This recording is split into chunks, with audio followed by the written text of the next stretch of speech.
Anteriormente, ritmos de salón eran mezclados con la música popular o tradicional de las calles de La Habana. Se sucedía el primer gran choque entre lo culto y lo popular.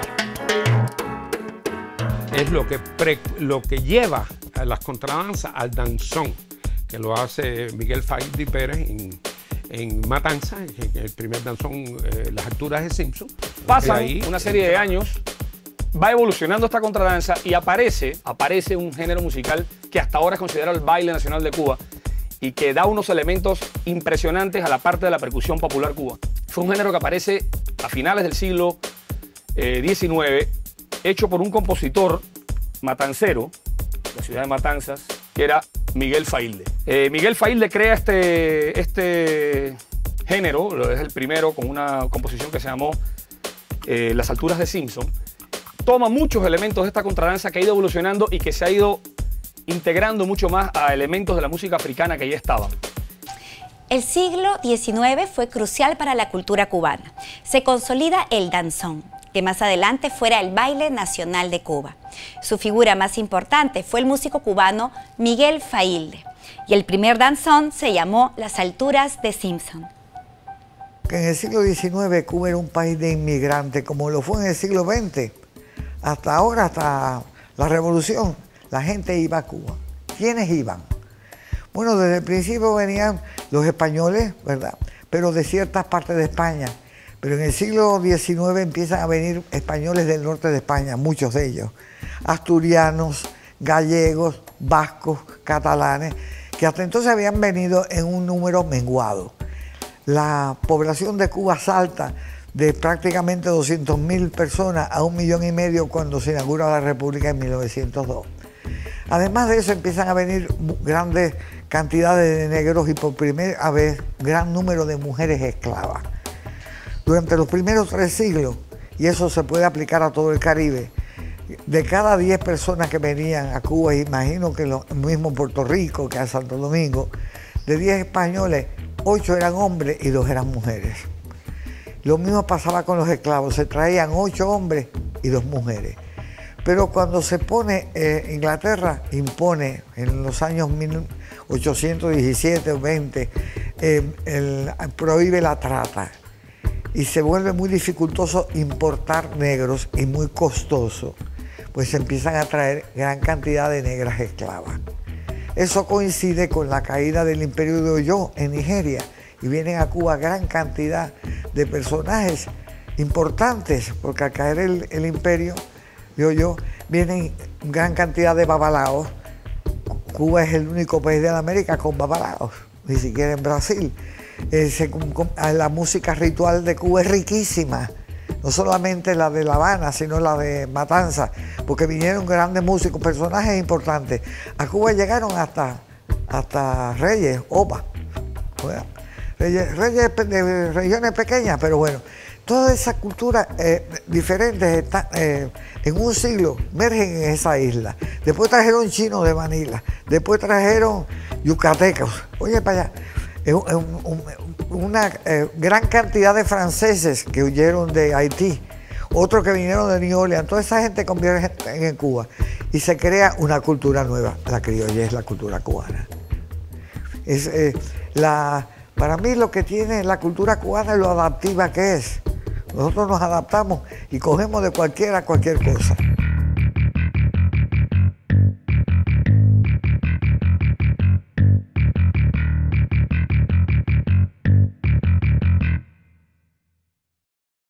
Este es el momento en que hace su aparición un instrumento que tipificaría en gran medida el aspecto y la forma de la música cubana y de gran parte de los ritmos caribeños. Aparece un instrumento de tercera generación, la tumbadora. Sin embargo, cuando se abole la esclavitud en Cuba, estos negros no tenían exactamente de dónde conseguir esos troncos. Básicamente ellos se ubican en La Habana y Matanza. Se congrega una gran parte de masa negra acabada de salir de la esclavitud, también en la parte oriental, como les comenté al comienzo. Y ellos empiezan a desarrollar sus propios tambores. El africano siempre ha necesitado tocar para sentirse feliz, ¿no? Y entonces, en esa época, según los estudios, El azúcar, que ahora se envasa en sacos y en otro tipo de materiales, la envasaban en barricas de madera. Y a ellos no se les ocurrió mejor idea que coger una barrica de madera y clavarle un parche.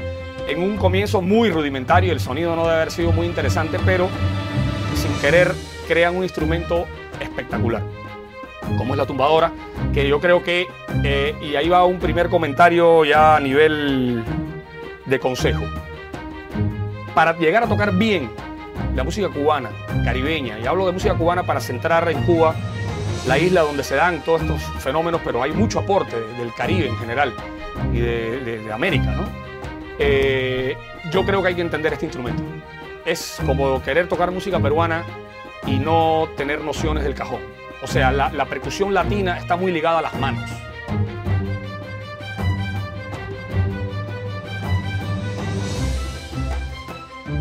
Ellos entran a Cuba una serie de ritmos, pero hay tres que han trascendido muchísimo. El ritmo de palo, el ritmo de macuta y el ritmo de yuca.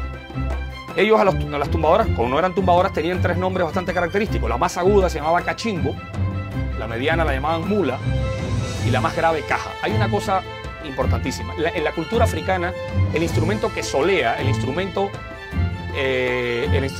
dado a llamar la atención de todos es el instrumento más grave, a diferencia de la cultura occidental, donde el instrumento que normalmente percute o repica o algo es el instrumento agudo. Parte de nuestra transculturación y del proceso de introducción de la música española en Cuba es, por ejemplo, cuando la rumba, el guaguancó y estos estilos de la rumba, que vamos a poder ver después, el instrumento que solea es el quinto, el más agudo. En la música africana no sucedía eso. En los batal y ya es el grave, improvisa. En estos estilos era la caja, que era el más grave, van a poderlo ver ahora, es el que improvisa. Y así sucede con los toques arará, así sucede con los toques de cualquiera de los yorubá, ¿no? De los lucumí que hablamos hace un ratito.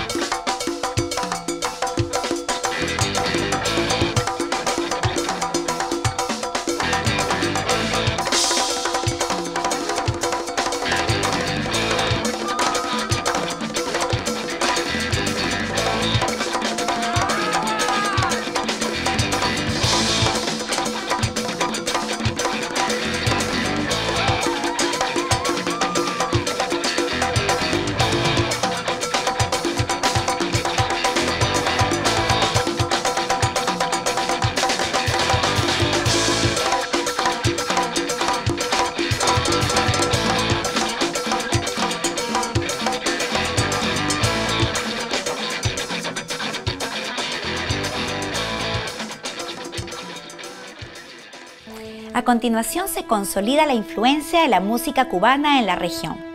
Javier Cugat, Desi Arnaz, Hollywood y New Orleans.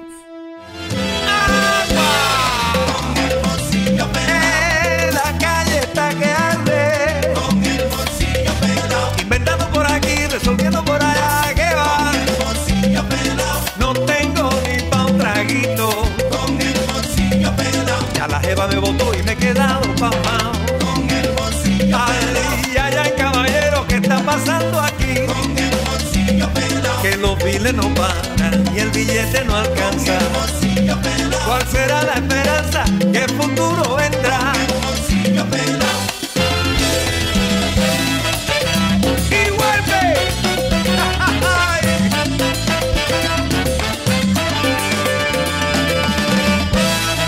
Se puede, no se puede. ¿Qué tal, amigos? Yo soy Carlos Oliva de Los Sobrinos del Juez y los invito a que mantengan su sintonía aquí en Arte Mundo Latino.